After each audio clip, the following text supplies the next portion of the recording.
What's up, internet? My name is Matt Santana, photographer and YouTuber. Welcome to the office where we discuss tech and the world around it. All this social distancing has got me thinking about a vacation, and I realized I never edited the photos that I took back in December in Park City, Utah. So shout out to everyone in Park City. Wonderful place, we loved it there. I ended up snapping some great photos with my iPhone 11, and usually when I'm traveling I carry my Samsung Galaxy Note 10 Plus and my iPhone with me along with my mirrorless camera, but I always find myself editing the photos on the go and with my Note 10 Plus. So I wanted to show off a couple things for you guys. First thing is 3 easy steps to improve your mobile photography, and also some of the things that I use to achieve that, which is a Note 10 Plus like I mentioned, and I also use Adobe Lightroom CC, which is very handy if you bounce between computer and mobile device often. Without further ado, I'm going to break down my process in 3 steps, and hopefully I can help your mobile photography. Okay, so the first step that we're going to do in the 3-step process is to crop and straighten the photo. So let's go ahead and get Lightroom open up, and I will show you what I normally do first for the crop and straighten. So here's a photo that I took in the mountains. Actually, we were snowmobiling on this one, so this was a very fun photo to take. So as you can see, the focal point of this photo is the mountains in the background. It's not really the ground in front. So what I'm going to do is I'm going to straighten the photo, and usually I like things to be symmetrical unless I'm dealing with, you know, some type of composition where I want it to be crooked, but for the most part I like for things to be symmetrical. So what I do is I use this guideline in the middle of the picture to kind of line up the mountains, because that is the focal point. Then I kind of bring it in a little bit, because if you look, the sky is a huge part of the photo, and I don't want that to be the case. I want the mountain to be more so a majority of the photo. And I typically like to use the rule of the thirds. If you kind of look at the guidelines, you can see that, you know, 66% of the photo is the mountains, not the sky. I don't want too much sky. I want just enough so that I can play with it whenever I'm dealing with my editing. So all right, I have it cropped, so let me go ahead and hit that. Okay, so far so good. Okay, so on the next step that I do is I edit to your eye. So whenever I capture a photo, I'm always thinking about that moment. I'm thinking about what the atmosphere is like, what the lighting is like. It's just how I am whenever I'm taking a photo. So usually when I snap the photo, I somewhat take a mental note of what that moment was like, and not necessarily the feeling or the emotion or anything like that. More so like the lighting, the effects, what was visible, what wasn't. And that usually helps me in my post-processing to either make sure that I am capturing the photo initially as best as I can, and also when I'm editing in post, I make sure that I can bring out certain things. So I'll show you what I mean in a minute. So after I've cropped and straightened it, let me go ahead and show you what I do next, which is where I play around with the lighting and the exposure. So looking at this photo, the first thing that I've noticed is that this photo is very blue. It was not this blue when I was outside. It was actually a little bit more warmer. There was a lot of sun out. It wasn't as cold and cool as it is in this photo. So what I'm gonna do is I'm gonna drag the white balance temperature over just a tad bit to kind of make it warm. I remember the trees being brown, and the actual leaves that were on the trees, they were still green. But if you're actually looking at this photo, you really just see everything being brown. So that's why I want to play around a little bit with the colors. So I go here, and what this does right here is I've chosen green, and this is helping me bring some of the green out a little bit more. You can't really see it, but it makes a big difference when you're bringing in the entire atmosphere of the photo. So after I play with that, I'm gonna go ahead and play around with the exposure a little bit. This helps me play around with the clouds.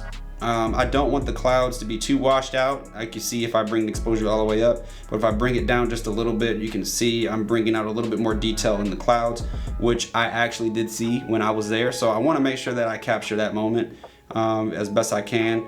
So I'm gonna bring the shadow, the exposure down just a little bit. And I don't really need to play with the highlights a little bit. Let me go ahead and just see what happened if I did. Go ahead and probably take them down just a little bit. Bring up the shadows just a little bit. And if you see, when I play around with the shadows, just so you can see, I'm gonna zoom in a little bit. You can see as I raise and lower the shadows, you can see a little bit more details in the trees. And this is a little bit more important whenever you're editing a raw photo, but this is an HEIC photo, which is similar to a raw photo, but not as high quality. But it is pretty high quality. It's better than a JPEG. So yeah, so I raised these shadows up just a little bit, and I think so far this looks good. Yeah, I'm happy with that. Okay, so the very last step that I do is natural versus stylized. And this is usually where I make the point to decide whether I want my photo to be natural or if I want it to be stylized. And what I mean by natural is I mean that the way the photo exists right now, I consider that natural. That is the way the photo was taken with slight editing just to bring out some details, but for the most part, it is a natural looking photo. A stylized photo is what I would call, maybe if I were to make this black and white, if I were to play with the contrast a lot, you know, like this is a not natural looking photo. Yes, that looks good. It does look good. I like the way that looks, but it's not a natural looking photo. Or if I did a high contrast photo, see how I'm playing with that and it's getting darker, that is not very natural. It looks very high contrasty. So usually I make a decision right now, do I want to keep it natural or do I want to do a stylized? And the way I do that is I usually play around with some of my presets. So for here, I'm gonna play with the, looks like I can get a little preview. I'm gonna play with the Ham 2 preset. And as you see already, this really changed the photo. Let me go ahead and so you can see the preview. Look at that, that's what it looked like before. That's what it looks like now. Now there's two things that I don't like about this preset. One, it automatically adds grain. So I'm gonna go to the effects option and I'm gonna take down the grain. And there you go. And also the mountains weren't that blue. So this preset kind of made the mountains look way more blue than they were.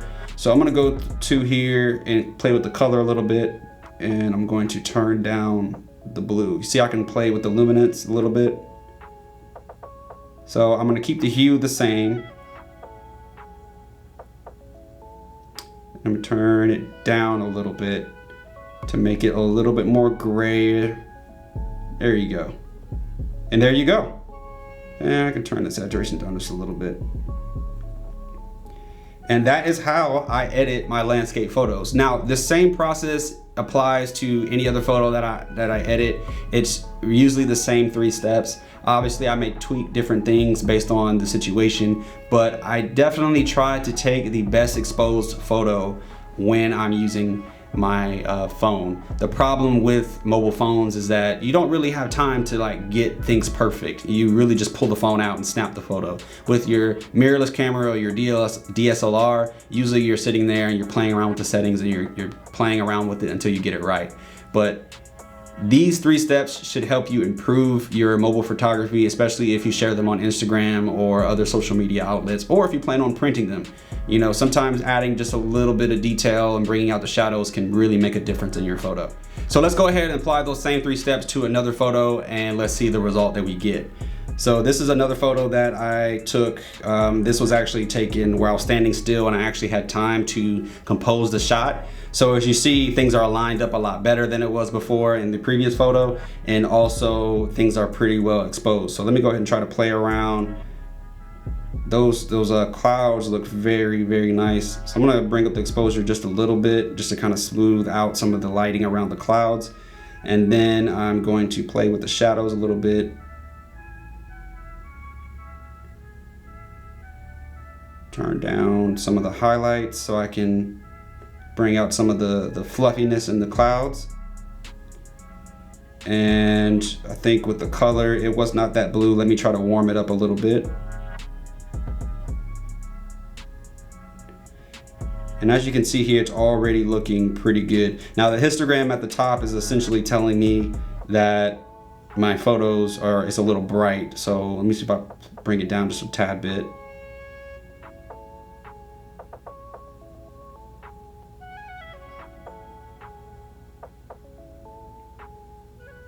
There we go.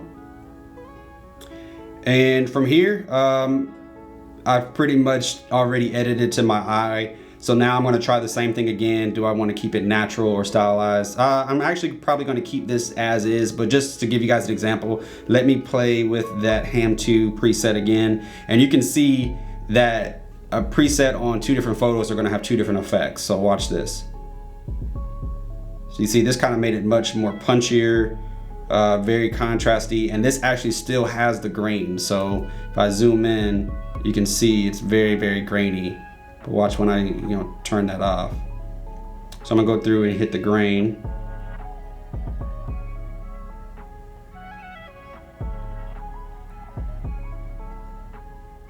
There you go.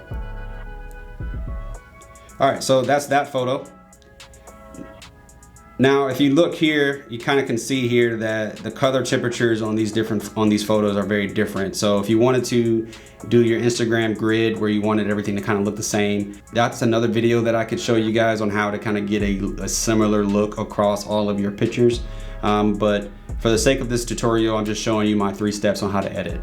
So this is another photo that I took that was very, very, very hard to get. I took this while we were on the shuttle and we were driving by, and I didn't have time to play with the exposure or to do anything, but the HDR in the iPhone 11 did a very good job kind of capturing all of the different lighting. The only thing that I wish it did is a little bit better with the sun, but we're gonna play with that a little bit. I'm gonna show you what I mean by how these 3 steps can improve your photo. So first things first, we're gonna crop and straighten. So let's go ahead and pretty much, hey, this is pretty much straight already. The house is straight. Probably can tweak it just a little bit. There you go. Bring it in just a little bit. That's it. Let's see here. Let's play with the lighting and the exposure because I want to do something with that sun. So you see if I take the exposure down, you see how it's bringing the sun circle out? Well, I want to hide that sun. When I saw the sun, it wasn't a circle in the sky. It was pretty much just a bright sky. So watch how I can play with the lighting a little bit and kind of smooth that light out some. So I'm bringing the exposure up, and now it just looks like sunlight rather than a circle in the sky. And then what I can do is play with the highlights a little bit.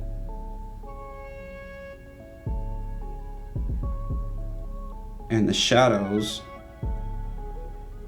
And a little bit with the contrast.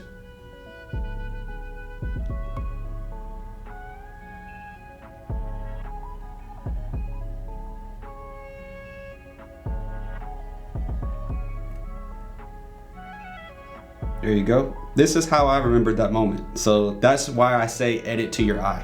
How I saw it. If I were to give this photo to someone else who was there, they're gonna edit it much differently than I did. And that is why I say edit to your eye, because your perspective is unique, and that's how you help establish your look when it comes to editing photos. So let's see, the next thing, what we're gonna do here is let's now play around with the filters. Yeah, man, I'm actually happy with the way that the photo looks without a filter. So I'm gonna play around with the white balance a little bit to see if I like different looks. But for the most part, I think that this photo is good as is. Here we go. So I'm playing with the straightening the photo a little bit differently because I didn't like the way it looked, but there it is.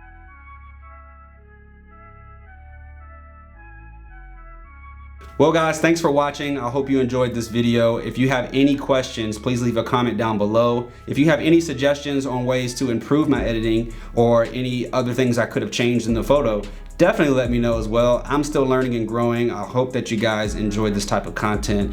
I'm really trying to help you guys grow with me as I learn how to do photography, especially with a mobile phone and even with my mirrorless camera. So as always, stay up.